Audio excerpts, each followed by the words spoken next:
Hello, our friends, Evolutionary Energy Arts family. Hope you guys are doing well. Hi, you guys. I hope you're having a wonderful morning. It looks like these folks are not. There's a lot going on that is semi-behind the scenes. You know, there's a lot of tit for tat going on. There's all sorts of ecological disaster going on, which we talk about every day with the system that we have in place. Here you see a tanker carrying 1 million barrels of oil is spilling petroleum into the Yellow Sea after a collision. And that's just horrible. That's really sad that we allow this to happen. Well, you got to wonder what's up with all the instances with all these tankers, for one, and we're going to see more. This 272-meter-long A Symphony tanker, which carries about 1 million barrels of oil, is spilling petroleum into the Yellow Sea off the coast of China's Qingdao port following a collision with a bulk carrier vessel.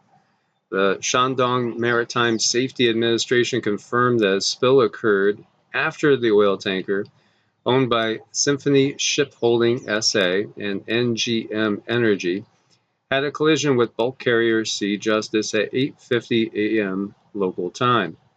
Images have been shared in social media showing that it suffered a double hull breach, causing it to leak oil into the surrounding water. That's a massive, massive breach there, is it not? That's pretty bad. It is, you know, and if this was it, it's bad enough, but it's not it.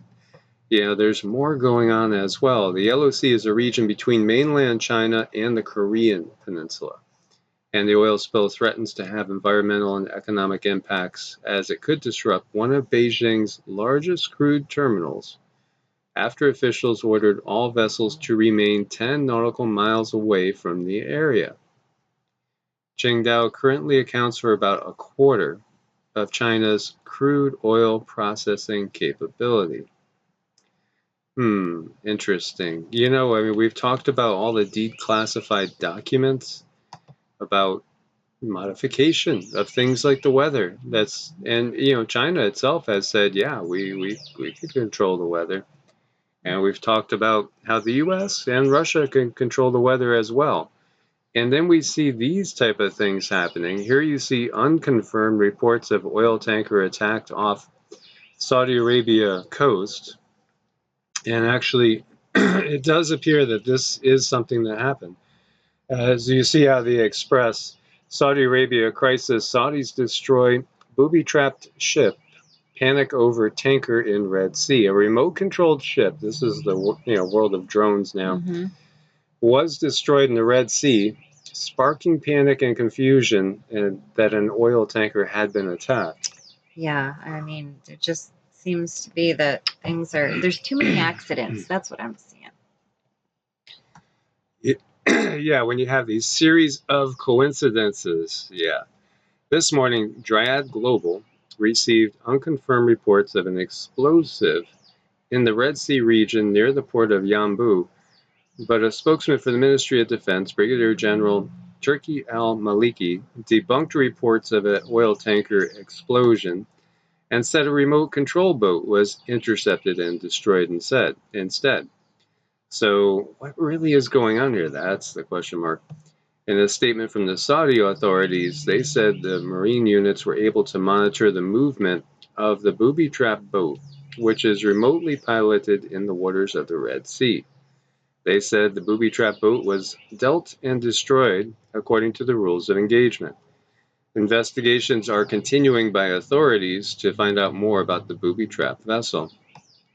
Brigadier General al-Maliki stressed that the Ministry of Defense takes and implements strict measures against any hostile attempts to target national capabilities and economic frailties.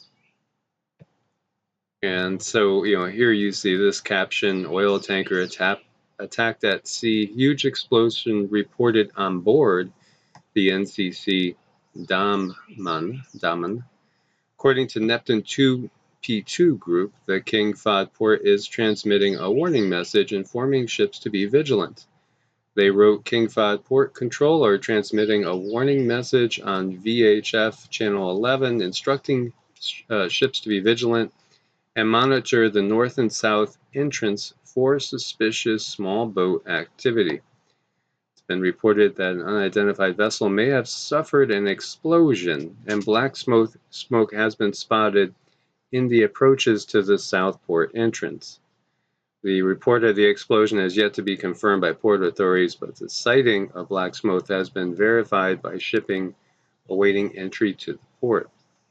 As we see a title here, apparent explosion on a ship off Yambu, and a picture of the NCC Daman as well. So, again, if that was still it, there's more. I mean, we've had so many of these instances. And we see Iranian and American ships avoid near-miss, intense Persian Gulf encounter, says the Navy. And by the way, the U.S. did decide not to send its, bigger ships, let's put it that way, up into the Black Sea, but they are sending a Coast Guard ship up in there, and then the UK is sending ships in that area as well. So how much of a de-escalation has there really been?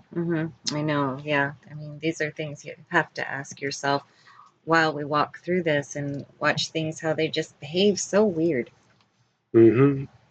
So the U.S. Navy has claimed there were 2 near misses between Iranian and American vessels in the Persian Gulf earlier this month, accusing Tehran ships of unsafe and unprofessional conduct in the waters there. So speaking on Tuesday, Commander Rebecca Roberich, a spokeswoman for the U.S. Navy's Middle East-based Fifth Fleet, told the Associated Press that there have been 2 incidences of unsafe maneuvers by Iran's Islamic Republic Revolutionary Guard Corps. And here you see, there's video here, and if you look at it, it looks like it's going to be just like a dead hit. It's just coming straight on in.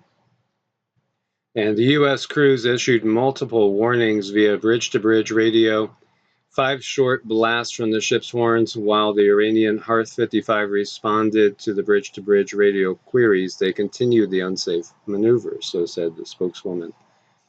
She added that the Iranian vessel finally moved away from the U.S. ships after about 3 hours of being issued warnings, while the U.S. ships were, carrying out defensive maneuvers.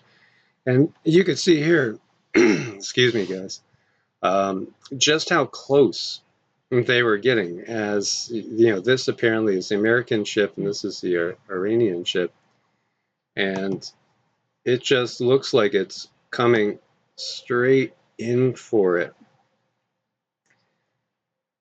but apparently just misses. That's close. Is that not close? Would you say so? Yeah, that's redonkulously close. Yeah, and for the first time ever, we have Russia, as we see here, as a result of the sanctions and everything that's going on out there. Russia drops under 50% of exports sold in US dollars. And many people might not be aware that, the default currency of the globe, which in case you weren't, has been the dollar. And so one of the things that would have to happen, all the experts say, is a decoupling before there ever really could be any sort of WW with another number behind the total decoupling of the economies, which is underway, as much as can be done. As now, you see exports under 50%. And there's the chart there to show Russia has decided to trade more in the euro as the trade in the dollar has stopped. So all this, everything that we see going on, if we're in the U.S., we know hyperinflation's, it's kind of looking inevitable at this time.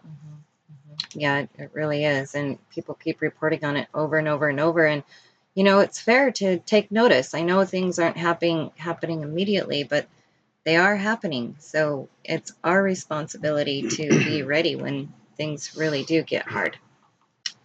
So, as always, be prepared, guys. Be prepared in every way that you can. Thanks so much for being part of the family. Thanks for your support on Ko-Fi and Patreon. As always, God bless and namaste. Namaste.